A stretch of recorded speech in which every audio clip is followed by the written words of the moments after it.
वंदितु सव्यसिद्धे धुवममलमणो एवं गदिं पत्ते वुच्छामि समय पाहुड मिणमो सुध केवली भणिदम।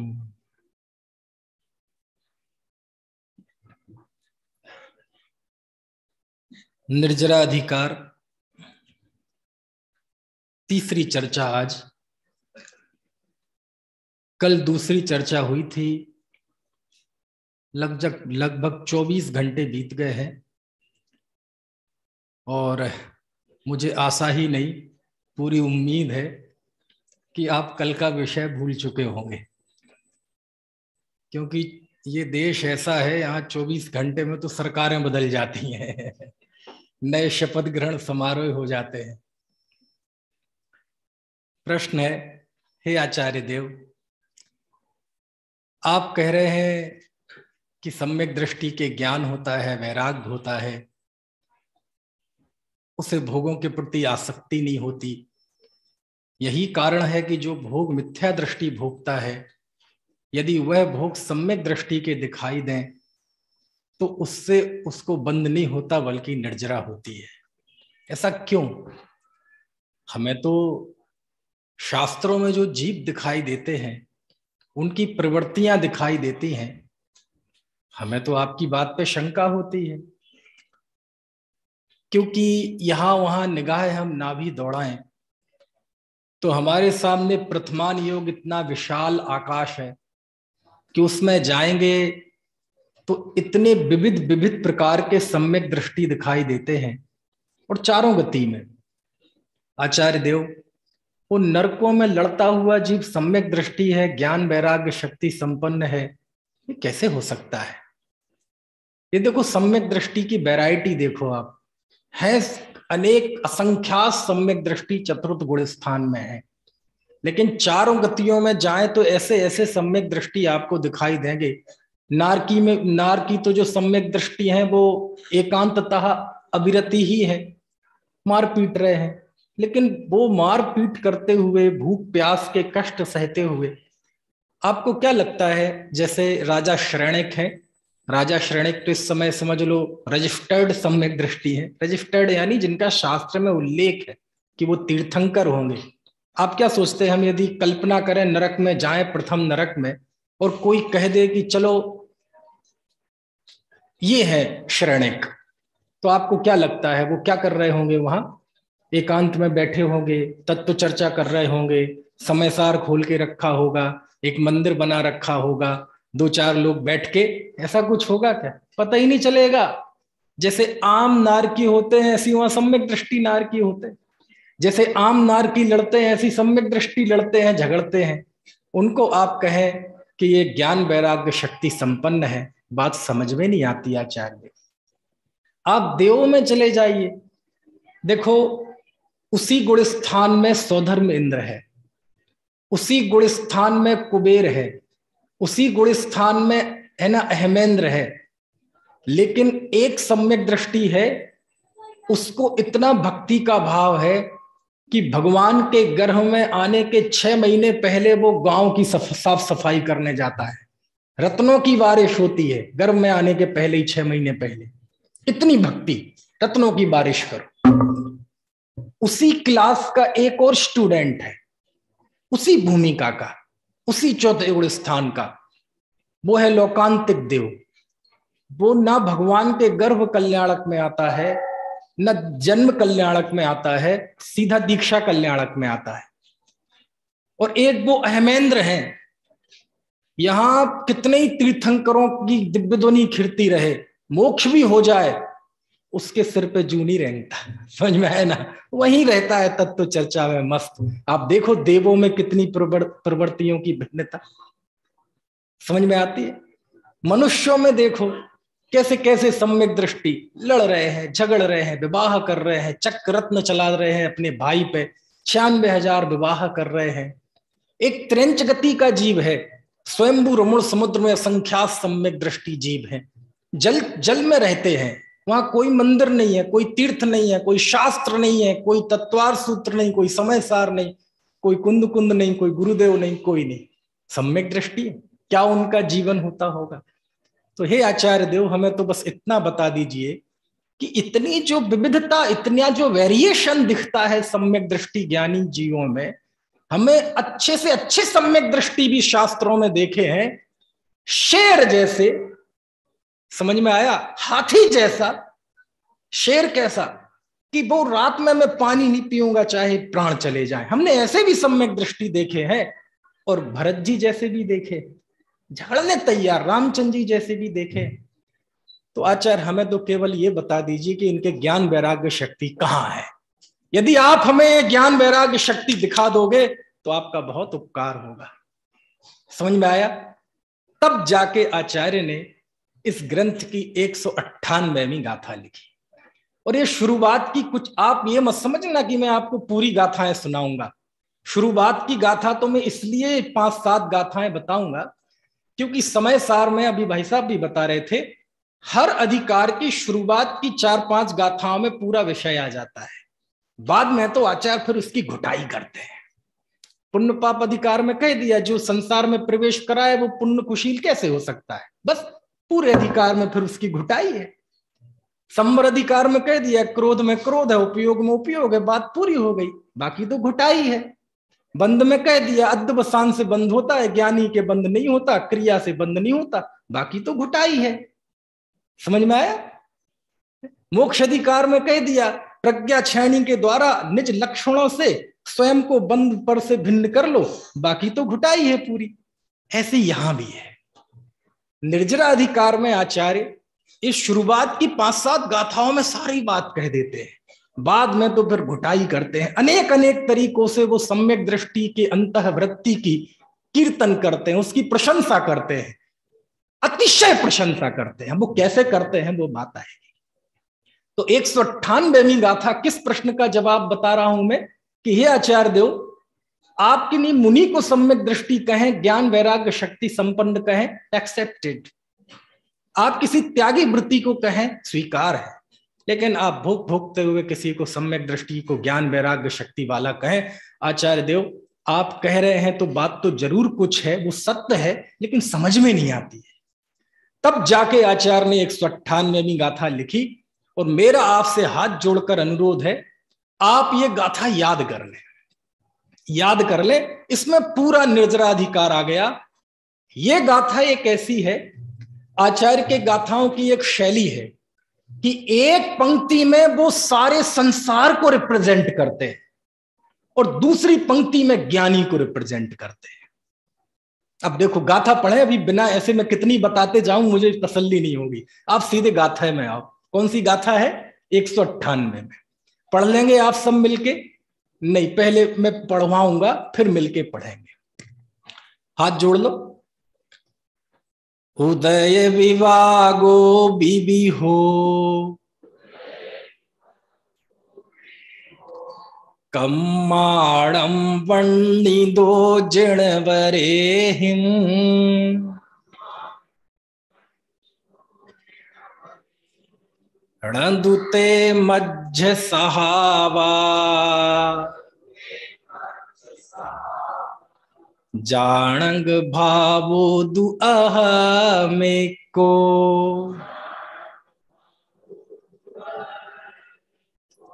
मिलके बोले जरा गाथा। उदय विवागो विवि हो, कम्माणम वंडिदो जिणवरे हिम, रणदुते मध्य। वाह,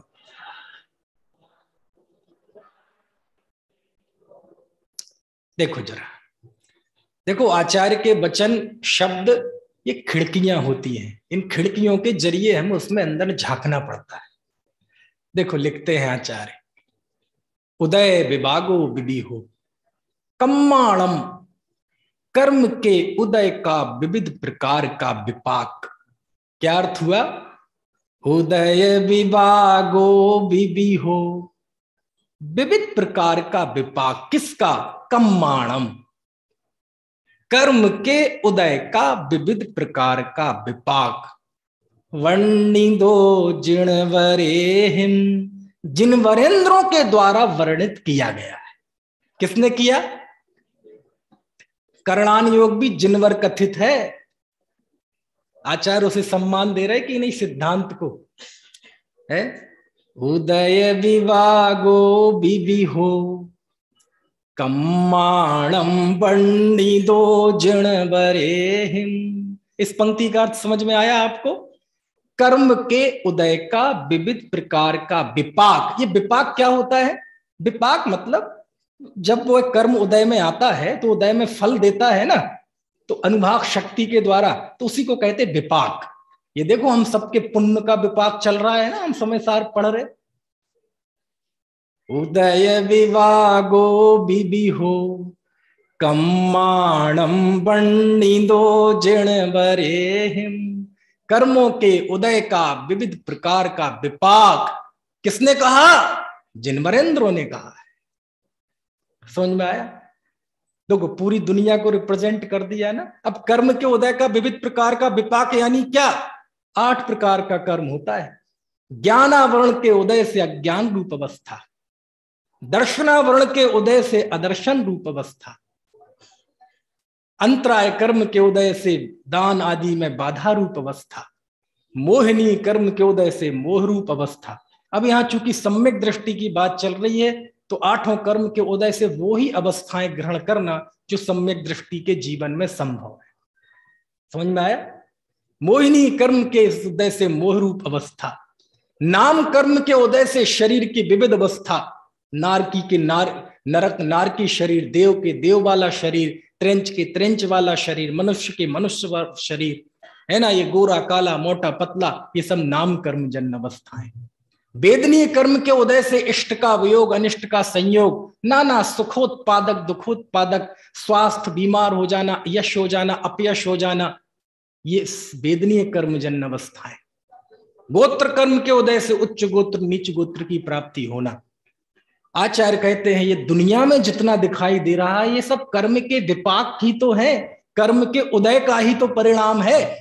प्रथमान योग में जितने ज्ञानी धर्मात्माओं का जीवन आपको दिखाई देता है वो सब कर्म के उदय का विपाक है।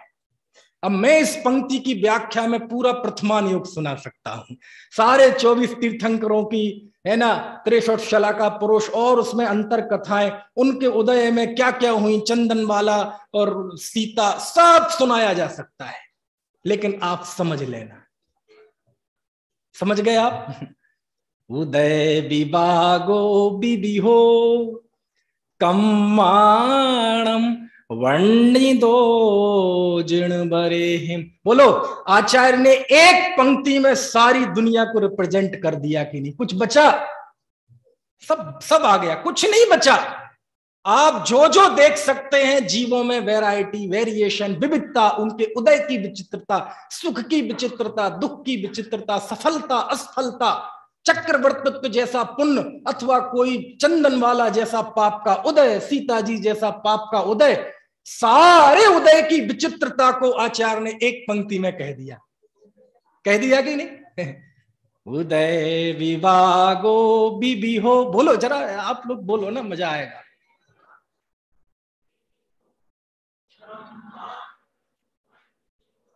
बस बस बस बस बस। अब इस बीच आपसे एक प्रश्न पूछ लूं, आपको ये लाइन समझ में आ गई कि नहीं? आ गई? हाँ, सच में ऐसे ही कह रहे? आ गई तो फिर मैं जाऊं क्या करूं? कहते सुनो, आचार्य ज्ञानी कहां है इसमें? हमें तो ज्ञानी समझना है ना। ये तो आपने कर्म के उदय की विचित्रता बता दी, इसमें ज्ञानी कहां है? रणदूते मध्य सहावा। बस ठहर जाओ। कुंद कुंदाचार्य ने जो 5वीं गाथा में प्रतिज्ञा की थी, मैं तुम्हें निज बेटों से आत्मा दिखाऊंगा, ज्ञायक भाव दिखाऊंगा, दिखा दिया। बोले यहां है ज्ञायक भाव, कहां है? ये कर्म के उदय जन्य जो विविध प्रकार का विपाक जिनवरेंद्रों ने कहा है, इसमें संसार को तो उपस्थित कर दिया, ज्ञानी इसमें कहां है? रणदूते मध्य सहाबा, ये मेरा स्वभाव नहीं। नहीं है ये स्वभाव। तो क्या है स्वभाव? जानग भावो दु आहा मेको, आहा मेको, मैं एक जानग भावो ज्ञायक भाव, मैं एक ज्ञायक भाव हूं। ये कर्म के उदय जन्य जो अवस्थाएं बनती है ये मेरा स्वभाव नहीं है, बस इसका नाम ज्ञानी। एक लाइन में जगत, एक लाइन में संसार और दूसरी लाइन में ज्ञानी। ये कुंद कुंद देव की कला है। कर्म के उदय का विविध प्रकार का विकार जिन वरेंद्रों ने कहा है विपाक, आई नो वेरी वेल। ये तुम्हारे अंदर जो प्रश्न खड़े होते हैं कि साहब वो 6 खंड की विभूति जीतने जा रहा है, वो अपने भाई को कंधे पे लेके घूम रहा है, ये कैसा सम्यक दृष्टि है? कहते हैं कर्म के उदय की विचित्रता है, ये कर्म के उदय का विपाक है। उस तुम विपाक में ज्ञानी को ढूंढोगे तो नहीं मिलेगा। उस विपाक के बीच में उसकी एक अंतर्दृष्टि है, ज्ञानी की एक अलग दुनिया है। उस दुनिया में आपको जाना पड़ेगा जहां ये उदय नहीं है, औदय भाव नहीं है। यदि कुछ है तो बस ये मेरा स्वभाव नहीं है, मैं ज्ञायक भाव हूं। ये जो उसके अंदर दिया जल रहा है, 24 घंटे टिमटिमा रहा है ना, जो किसी से प्रभावित नहीं होता, कहते उसकी इस अंतर्दृष्टि पे हम न्यौछावर हैं। समझ में? कुंद कुंद देव ने समय सार में 2 ही बातें बताई, एक ज्ञायक स्वभाव का बहुमान और एक जिस जीव ने उस ज्ञायक स्वभाव की दृष्टि कर ली, उस दृष्टिवंत का बहुमान। और दृष्टिवंत का बहुमान किया वो भी उपांतर से दृष्टिवंत के अंदर जिसकी दृष्टि है उसका ही बहुमान है। कैसी है गाथा? अच्छी है ना? पढ़ो एक बार, मिलके पढ़ो फिर से।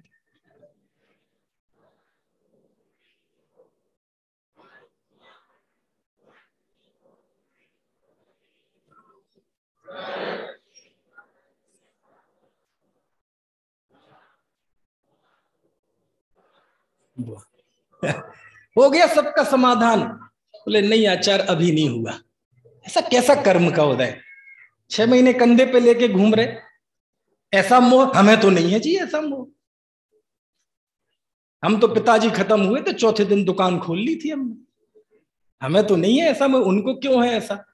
देखो अभी तुम्हें कर्म के उदय की विचित्रता का पता नहीं है। आप ज्यों ज्यों वचन पढ़ेंगे, शास्त्रों में जाएंगे, आपको उदय की विचित्रता का पता चलेगा।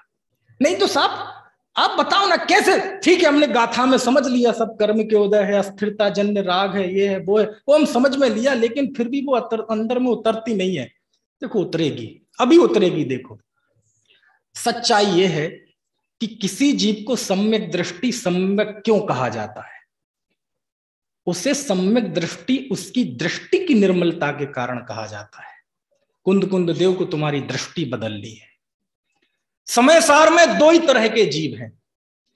समय सार यदि एक विश्वविद्यालय है तो इस विश्वविद्यालय से 2 ही प्रमाण पत्र, 2 ही सर्टिफिकेट जारी होते हैं, एक ज्ञानी और अज्ञानी। उसी को यहां सम्यक दृष्टि अथवा मिथ्या दृष्टि, तीसरा कोई जीव नहीं है।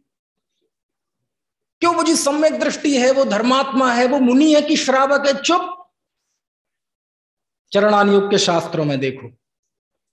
क्यों जी वो उसका जीवन कैसा होता है, वो प्रथमानुयोग में जाके देखो। क्यों जी वो कितनी प्रतिमाधारी है, कितने। देखो समय सार के विश्वविद्यालय में 2 ही डिग्रियां हैं, 2 ही सर्टिफिकेट है, ज्ञानी अज्ञानी। क्या मतलब हुआ? कहते सुनो, कुंद कुंद देव सारी दुनिया के जीवों को एक ही वेदी पर देखते हैं, और जब एक ही वेदी पर देखते हैं तो 2 लोग दिखाई देते हैं, 2 तरह के जीव। एक वो जीव हैं जो अपने आप को ज्ञायक भाव देखते हैं, और एक दूसरे वो जीव हैं जो अपने आप को ज्ञायक भाव नहीं देखते। आचार्य कहते जो ज्ञायक भाव अपने आप को देखता है वो शुद्ध है, वो सिद्ध है, वो प्रभु है, उसे अणु मात्र भी राग नहीं है, उसे आश्रयबंध नहीं होता। अरे उसकी तो वो कीर्तन करते हैं, कीर्तन करते हैं। साहब हमने सुना है आप जिसकी कह रहे हैं वो तो घर में रहता है, चुप रहो। उसके तो व्रत नहीं है, चुप रहो। हमारा विषय नहीं है। समझ में आती है बात की नहीं? ऐसा देखो, इसको एक दृष्टांत देता हूं मैं छोटा सा, उससे बात क्लियर होगी। आपने देखा होगा दुनिया में ऐसे एग्जामिनेशन होते हैं, ऐसी परीक्षाएं कि जिसमें अंक सूची नहीं आती, बस 2 ही अंक सूची दी जाती हैं, या तो आप क्वालिफाइड या डिस्क्वालिफाइड, और तीसरा नहीं। मान लीजिए 100 अंक का पेपर है और उन्होंने एक पासिंग मार्क का वो बना दिया कि जो 50 नंबर जिसके आएंगे और 50 से ऊपर वो सब क्वालिफाइड, और 1 से लेके 49 तक डिस्क्वालीफाइड। अब मान लीजिए किसी का 1 नंबर आया तो उसे कौन सा सर्टिफिकेट जारी होगा? डिस्क्वालीफाइड। 25 आए 25 डिस्क्वालीफाइड, 49 आए तो। अब 49 वाला ये कहे कि मैं 1 वाले से तो अच्छा हूं, हाँ तुम आपस में अज्ञानी आपस में कुछ छोटे बड़े हो गए लेकिन हमारे यहां तो सर्टिफिकेट कौन सा है? डिस्क्वालीफाइड। और जो 50 वाला आया और जो 100 वाला है, हाँ उनके आपस में ज्ञान में कमी होगी, वो तुम्हारे आपस का मसला है, लेकिन हमारे लिए एक ही सर्टिफिकेट देंगे हम, कौन सा? कुंद कुंद देव इस बात से बिल्कुल प्रभावित नहीं होते कि सामने वाला जो जीव है वो व्रती है, अव्रती है, गृहस्थ है, ग्रह त्यागी है। बोले मैं इस दृष्टि से दुनिया को देख ही नहीं रहा हूं। आचार्य कहते सुनो, जैसे आजकल तो माइनस में भी आते हैं नंबर, माइनस में भी आते हैं कि नहीं, माइनस मार्किंग में -4 -5 कहते जैसे -10 भी आए हों और 49 भी आए हों, सब एक कैटेगरी। ऐसे ही एक श्वास में 18 बार जन्म, देखना समय सार की दृष्टि, इसे समझना पड़ेगा, नहीं तो समय सार नहीं आएगा समझ में। ये ट्रिक है, एक समय सार की थीम है। कहते एक श्वास में 18 बार जन्म लेने और मरण करने वाला वो सूक्ष्म नवोदया लब्ध अपर्याप्त जीव, उसके ऊपर आओ पृथ्वी का एक, जल का एक, अग्नि का एक, वायु का एक, वनस्पति का एक, उसके और ऊपर आओ 2 इंद्रिय, और ऊपर आओ 3 इंद्रिय, और ऊपर आओ 4 इंद्रिय, और ऊपर आओ असंगी पंचेंद्रिय, और ऊपर आओ संगी पंचेंद्रिय। संगी पंचेंद्रिय में नारकियों को छोड़ दो, त्रेंच को छोड़ दो, देव को छोड़ दो, मनुष्यों में आ जाओ। मनुष्यों में भी जो जीव है ना, ऐसे जगह पे पैदा हुए जहां जन्म लेते ही अनेक प्रकार के व्यसनों का सेवन करते, उनको छोड़ दो। जो जीव जैन कुल में पैदा हुआ, देवशास्त्र गुरु का भक्त है, समझ में आया ना, गौरव के साथ जैनत्व का पालन करता है, शास्त्र का अध्ययन करता है, उसकी श्रद्धा ऐसी है कि गर्दन कट जाए तो कुगुरु कुदेव को धर्म के सामने मस्तक नहीं झुकाएगा, स्वप्न में भी कुगुरु कुदेव के धर्म की वंदना नहीं करेगा, ऐसी जिसकी श्रद्धा है। और ज्ञान ऐसा है, सारे शास्त्र जिसने रट डाले हैं, और यदि वो व्याख्यान करे तो हजारों जीव सम्यक दृष्टि हो जाए, ऐसा जिसका ज्ञान है। और आचरण ऐसा है कि तीर्थंकरों के बीच में खड़ा कर दो और कह दो कि इस जीव की क्रिया में कोई दोष निकाल के बताओ, ना साहब, अरे वो मुनि हो गया, वो आचार्य हो गया, उसके द्वारा दीक्षित साधु मोक्ष चले गए। ऐसा 31 सागर की आयु लेकर 9वें ग्रेवक में पैदा होने वाला कोई द्रव्यलिंगी जीव भी है, लेकिन यदि उसे आत्मदृष्टि नहीं है तो कुंद कुंद देव कहते हैं कि वो एक श्वास में 18 बार जन्म लेने वाला निगोदिया और इस द्रव्यलिंगी में कोई फर्क नहीं है। वो सबको एक पोटली में बांध के रखते हैं और उस पर चिपका देते हैं अज्ञानी। कुछ बात तो समझ में नहीं आई है?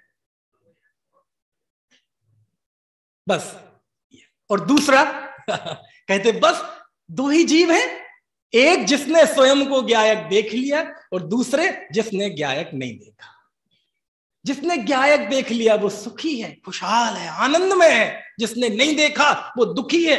अच्छा, जिसको आप कह रहे हैं कि जिसने अपने आप को ज्ञायक नहीं देखा वो दुखी है, वो कौन है? गृहस्थ है कि मुनि? तो फिर वही बात करने लगे, चुप रहो ना, कोई भी हो सकता है। कुंद कुंद देव ने समय सार किसके लिए लिखा? कुंद कुंद देव ने समय सार उसके लिए लिखा जो पर्याय मूढ़ है। वो ना गृहस्थ के लिए लिखा ना मुनि के लिए लिखा। वो कोई भी हो सकता है, वो व्रती भी हो सकता है, अव्रती भी हो सकता है, गृहस्थ भी हो सकता है, गृहस्थ त्यागी भी हो सकता है। जो जो जीव स्वयं को पर्याय दृष्टि से देखता है, स्वयं को बहिरात्म दृष्टि से देखता है, कुंद कुंद देव के वो जीव वो टारगेट पे है। वो कोई भी हो सकता है। सबको एक नाम देते हैं अज्ञानी, उसे मिथ्या दृष्टि नाम देते हैं। और दूसरी तरफ साहब वो सम्यक दृष्टि ज्ञानी धर्मात्मा है, वो क्या करता है? घर में रहता है कि नहीं समझे तुम, हम इन चीजों में नहीं देखना चाहते आपको। हमारे विश्वविद्यालय में ये सर्टिफिकेट जारी नहीं होते कि तुम व्रती हो कि अव्रती हो, ग्रह हो कि ग्रह त्यागी हो। ना ना ना, कुंद कुंद देव समय सार्क में केवल सारे दुनिया के जीवों को केवल दो भागों में बांटते हैं। कौन? एक ज्ञानी, दूसरा अज्ञानी। उसी को यहां कहते हैं सम्यक दृष्टि और दूसरा मिथ्या दृष्टि। कहते साहब सम्यक दृष्टि के भोग दिखाई देता, अरे वो नहीं है सम्यक दृष्टि के भोग साहब, वो 6 खंड को जीतने जाता है। सम्यक दृष्टि 6 खंडों को नहीं जीतता साहब, वो कंधे पे लेके घूम रहे हैं। सम्यक दृष्टि कंधे पे लेके नहीं घूमता। सम्यक दृष्टि जुआ खेल रहे हैं, नहीं खेलते सम्यक दृष्टि। 96,000 विवाह कर रहा है, नहीं करते सम्यक दृष्टि विवाह। कौन करता है? वो सम्यक दृष्टि होने के साथ साथ असंयमी भी है, वो असंयम की प्रवृत्ति है, वो सम्यक दर्शन का कार्य नहीं है। क्या बात करते साहब, वो कंधे पे लेके घूम रहा है। अरे वो कंधे पे लेके नहीं घूम रहा है वो जीव, वो बलभद्र नारायण को लेके घूम रहा है। वो सम्यक दृष्टि लेके नहीं घूम रहा है कंधे पे साहब। वो 96,000 विवाह कर रहा है, सम्यक दृष्टि नहीं कर रहा है विवाह। वो एक चक्रवर्ती का विवाह कर रहा है। चक्रवर्ती के जिसका पुण्य का उदय होता है वो विवाह कर रहा है। क्यों? उदय विभागो विधि हो कम्माणम मंडी दो जड़ बने। समझ में तो नहीं आया? है? अच्छा एक बात, ऐसे नहीं आएगा समझ में, थोड़ा सा दृष्टांत देना पड़ेगा। और अब जो दृष्टांत दे रहा हूं उससे बिल्कुल लगभग तस्वीर क्लियर हो जाएगी। और जब ये तस्वीर क्लियर हो जाएगी तो फिर जरा हम सम्यक दृष्टि के और हृदय में घुसेंगे, प्रवेश करेंगे कि सम्यक दृष्टि कैसा निर्भय होता है, कैसी उसके अंदर निडरता होती है, कैसा वज्र जैसा उसका हृदय होता है। छिज्जदुबा भिज्जदुबा, वो गाथा भी पढ़ेंगे, सब पढ़ेंगे। अच्छा, आप में से कोई डॉक्टर है? आप में से कोई? अच्छा, डॉक्टर खाना खाता है क्या? प्रश्न मेरा। अमन, डॉक्टर खाना खाता है कि नहीं? खाता है। डॉक्टर पानी पीता है? पीता है। मैं कहता हूं डॉक्टर खाना नहीं खाता, डॉक्टर पानी नहीं पीता। पर नहीं, हमने तो खाते देखा है। वो जो खाते हुए देख रहे थे ना, वो इंसान खा रहा था, डॉक्टर नहीं खाता खाना। आप भी ऊंची ऊंची हैं, ये क्यों उलटवासियां सी घुमा घुमा के कबीरदास की उलटवासियों की तरह? डॉक्टर खाना नहीं खाता, डॉक्टर पानी नहीं, हाँ नहीं पीता। अभी आप ही कहेंगे, देखो। अच्छा, डॉक्टर मान लो डॉक्टर नहीं होता, मास्टर होता, तो खाना खाता कि नहीं खाता? इसका मतलब इतना सरल भेद विज्ञान है। क्या कहा मैंने? डॉक्टर नहीं होता और मास्टर होता, खाना खाता कि नहीं खाता? अच्छा, दोनों नहीं होता, पंडित होता तो?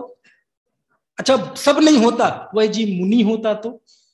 इसका मतलब आहार एक मनुष्य की मांग है, डॉक्टर की मांग नहीं है। क्या मतलब हुआ? आपने जब उसे कहा डॉक्टर, आप मुझे जय जन कहते, पंडित जी जय जनेन्द्र, तो आपने किसे जय जनेन्द्र किया? मेरी आंख, नाक, कान, पेट, पीठ, किसको किया? किसको किया?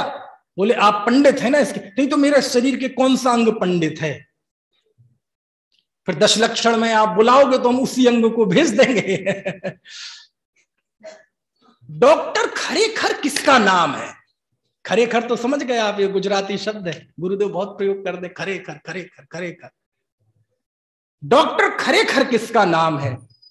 डॉक्टर ना उसकी आंख का नाम है, ना कान का नाम है, ना नाक का नाम है, ना पेट का, ना पीठ का, ना उसके सोने का, ना नहाने का, ना खाने का, ना धोने का, किसी का नाम डॉक्टर नहीं। किसका नाम डॉक्टर है? उसके अंदर जो रोग दूर करने की जो स्किल है, जो कला है, जो विद्या है, जो ज्ञान है, डॉक्टरी के हिसाब से कहें, वो जो उसको तत्व ज्ञान है, जो सम्यक ज्ञान है, उसका नाम डॉक्टर है। और वो कब है डॉक्टर? जब वो क्लिनिक में हाथ देख रहा है, इंजेक्शन लगा रहा है, ऑपरेशन कर रहा है, तब नहीं। तब तो है ही वो जिस समय वो सो रहा है, उस समय भी डॉक्टर।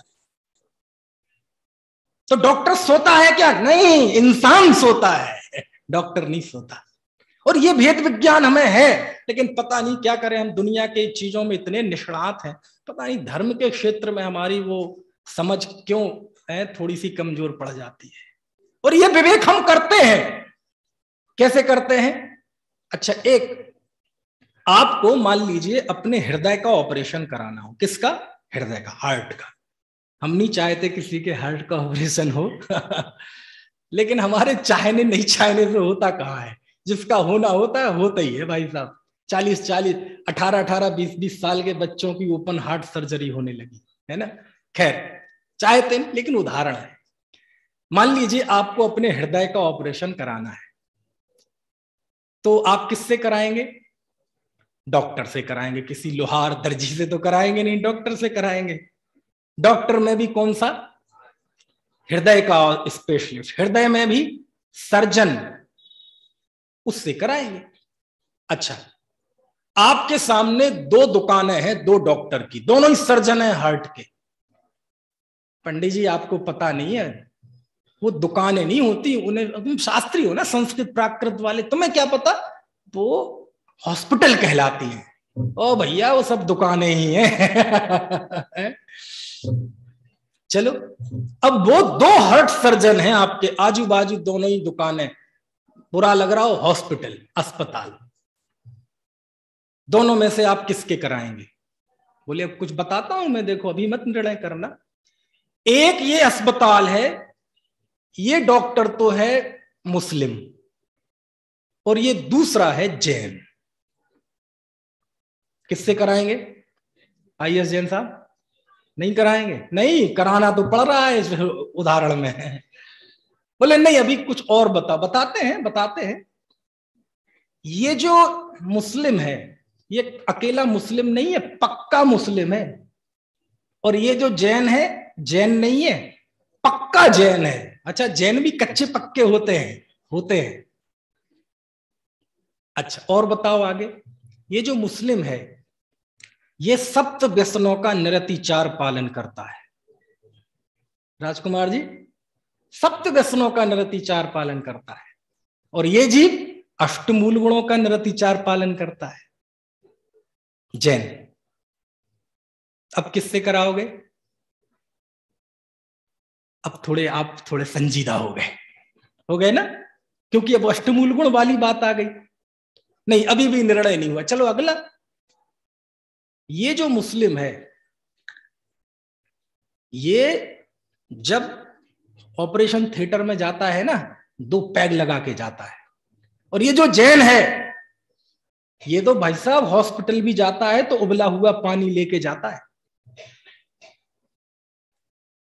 क्यों जी डॉक्टर साहब, किरण शाह साहब, डॉक्टर साहब तो कोई डॉक्टर है, किससे कराएंगे आप? बोले नहीं, अभी क्लियर नहीं है। चलो और क्लियर कर लेते। ये पक्का जैन नहीं है, मुमुक्षु है। एक बार एक विदिशा वाले बैठे हैं भाई साहब, सच में इत्तेफाक ऐसा हुआ, मैं सभा में यही उदाहरण दे रहा था, और वहां एक जैन भी थे, मुमुक्षु भी थे, डॉक्टर भी थे, हार्ट के डॉक्टर थे, और उनका अस्पताल भी था। आर के जैन साहब थे ना। और ये जो मुस्लिम है, आपको पता है, ये मुस्लिम इतना मतलब क्रूर है कि जब तक ऑपरेशन की पाई पाई आप जमा नहीं करा देंगे, तब तक वो मरीज को हाथ भी नहीं लगाया जाए, चाहे आप उस चौखट के सामने दम तोड़ देना। और ये मुमुक्षु, दयालु, दया की मूर्ति, प्रशम मूर्ति, फ्री में इलाज कर देता है गरीबों का, ऑपरेशन की व्यवस्था खुद कर देता है, किसी पे गुस्सा नहीं करता। और ये कैसा है, बात बात पे गुस्सा होता है, बात बात पे आग बबूला हो जाता है, ज्यादा बहस करोगे मैं नहीं करता इलाज। और ये अपना जैन मुमुक्षु, अरे कोई बात नहीं, बताओ क्या बात है, घंटा घंटा भर मरीज को समय देता है।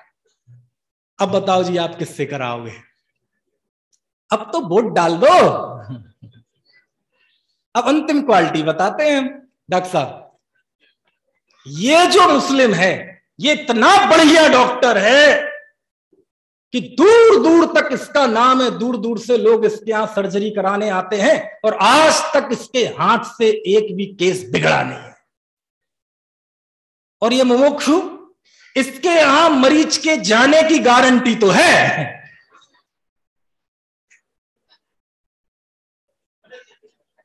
लेकिन लौटने की गारंटी नहीं है। वैसे तो आत्मार्थी है, निकट भव्य है, लेकिन दूसरों का भाव बिगाड़ सकता है ना। अब बताओ आप किसके यहां जाएंगे? मुस्लिम। अच्छा, मुस्लिम के यहां जाओगे, क्यों? आप मुस्लिम के हाथ में अपना हृदय दोगे, दिल दोगे, ऐसा लो कर दो, ऐसा क्यों? मैं नहीं कह रहा हूं, देखो आपने निर्णय दिया है, ऐसा क्यों है? आखिर आपने निर्णय कर लिया ना कि डॉक्टर डॉक्टर होता है, वो हिंदू नहीं होता, वो मुस्लिम नहीं होता, वो सिख नहीं होता, वो ईसाई नहीं होता, वो क्रोधी है, वो मनुष्य क्रोधी है, वो डॉक्टर क्रोधी नहीं है।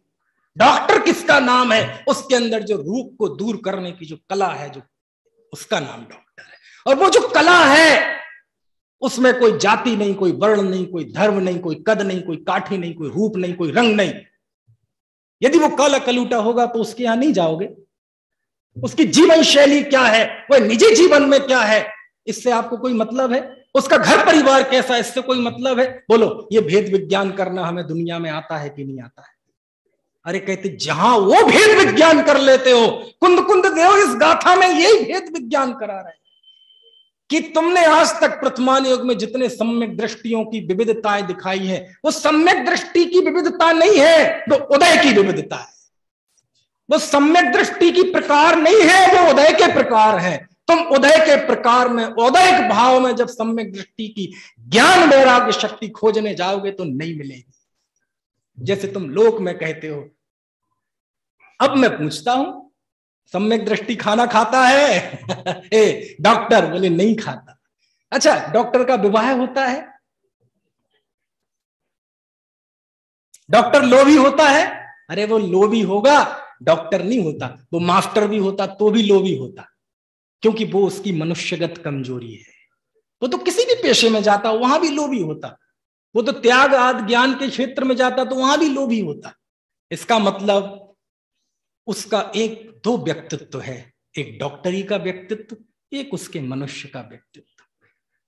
अब मैं प्रश्न पूछता हूं, आप टिक मारना जल्दी जल्दी।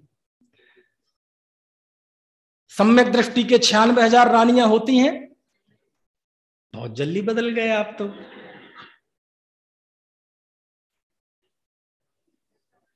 दस मिनट हुए, नहीं होती। किसके होती हैं?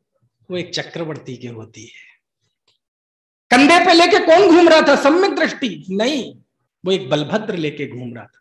यदि रामचंद्र जी लक्ष्मण जी को 6 महीने कंधे पे लेके घूमते तो शंका थी, लेकिन भूतकाल में जितने बलभद्र हुए, वर्तमान में जितने बलभद्र हैं, भविष्य में जितने होंगे, वर्तमान में तो है ही नहीं, कहने की शैली। बलभद्र का अपने नारायण से ऐसा ही राग होता है। जो भी व्यक्ति आज के कोई बीतरागी संत वो भी बलभद्र बनेंगे तो उसको भी रामायण अपने बल नारायण से वैसा ही प्रेम होगा। क्यों? वो उदय की विचित्रता है। समझ में आती है? ये उदय की विचित्रता है। 6 खंड 96,000 रानियां उदय की विचित्रता है।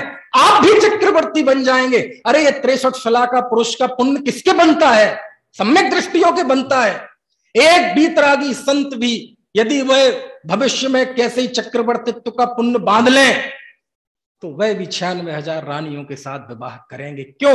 वो उसके उदय की विचित्रता है। लेकिन एक चीज है संजय हल्ले, बहुत मार्मिक बात कहता हूं, ये उदय की विचित्रता देखो, लेकिन जब भी इस उदय की विचित्रता की बात आती है, सम्यक दृष्टि की बात आती है, हमें भरत याद क्यों आते हैं? चक्रवर्ती ही याद क्यों आते हैं?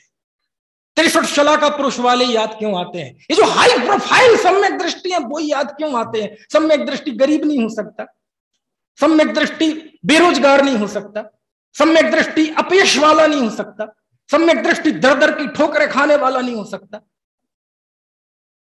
ऐसा भी हो सकता है, ऐसा भी हो सकता है सम्यक दृष्टि के बेचारे के पास रहने को घर ना हो, खाने के लिए रोटी ना हो, लोक में ऐसा अपयश को जुड़ गया हो पुण्य के पाप के उदय में कि कोई उसके साथ खड़े होने वाला ना हो, शरीर में रोग हो जाए, शोक हो जाए, अरे कुष्ठ रोग फूट जाए, कीड़े पड़ जाए, स्वयं की सगी पत्नी भी नजदीक ना जाए और कहीं कोड़ियों के आश्रम में नार की यातना के साथ जीवन जी रहा है। ऐसा नहीं हो सकता सम्यक दृष्टि।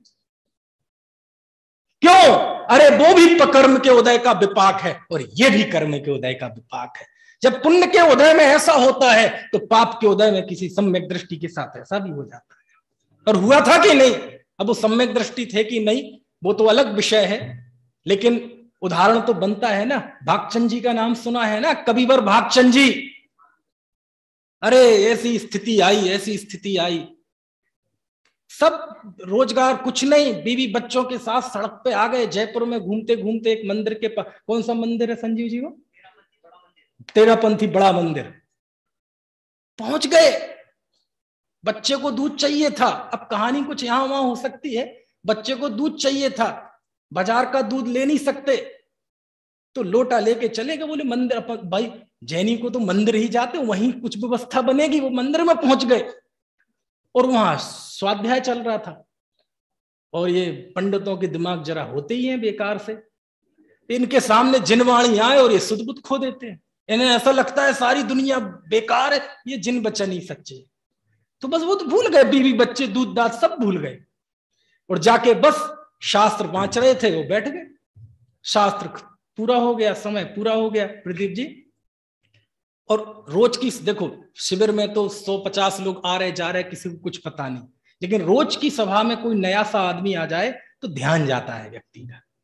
और जयपुर विद्वानों की नगरी, वात्सल्य की नगरी, तो वहां जब प्रवचन पूरा हुआ तो भजन गाया गया। कौन सा? सांची तो गंगा यह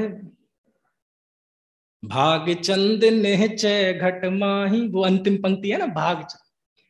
तो जब हो गया तो किसी ने पूछा आप कौन? तो वैसे ही हो गए थे, बड़ी हुई सी दाढ़ी, मैले कुचैले कपड़े, क्योंकि जब विपरीत हालात होते हैं तो व्यक्ति कम उम्र में भी ज्यादा उम्र का दिखने लगता है। फटे हाल व्यक्ति अलग दिख जाता है। ऐसा हुआ। आप कौन? तो पहली बार में तो कुछ बोला नहीं गया राजकुमार जी, और फिर आंखों से आंसू आते हुए, लेकिन दुनिया को नहीं दिखे उनके आंसू, बस वो मुझे दिख रहे थे।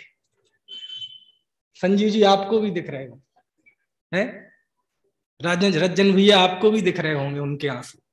वो कहते हैं अभी जो भजन गाया गया ना, सांची तो गंगा यह बीतराग वाणी, मैं बुई भाग चंदू, मैं भूसी भजन उनका लिखा हुआ था। अरे सुनो सुनो, कभी भी भागचंद आए। तो कहने का आशय यह है कि उदय की विचित्रता होती है, वो भी एक उदय की विचित्रता है और ये भी उदय की विचित्रता है। समझ में आया ना? सम्यक दृष्टियों के नाम पे हाई प्रोफाइल लोगों की चर्चा क्यों? सबके उदय की चर्चा होनी चाहिए। बोलो बोलो, इस गाथा में कहीं आचार्य ने हाई प्रोफाइल सम्यक दृष्टि की चर्चा की? नहीं की। क्यों? बोले जिनवरेंद्रों ने तो कर्म के उदय का विविध प्रकार का विचार कहा है, लेकिन सम्यक दृष्टि कहां है? भोगों के वहां भी बीच में वो ये अनुभव करता था कि मैं नहीं हूं, मैं ज्ञायक भाव हूं। और ऐसी गरीबी की दशा आ जाए, उसमें भी ज्ञानी ये महसूस करता है कि ये गरीबी मैं नहीं हूं, मैं तो सर्वगुण संपन्न अचिंत शक्ति स्वयं देव, है ना? ऐसी ये गाथा, एक बार गाथा का वांचन कर लो। आज की चर्चा पूरी कल आगे करेंगे। गाथा लेकिन बहुत अच्छे से, जिस लय में मैं गा रहा हूं उसी लय में आप गाना, आनंद आएगा। उदय विभागो बिबि हो कम्माणम वन्नी दो जिणवरे हम रंदुते मध्य सहावा जानंग भावो दुअह को। शिष्य चक्र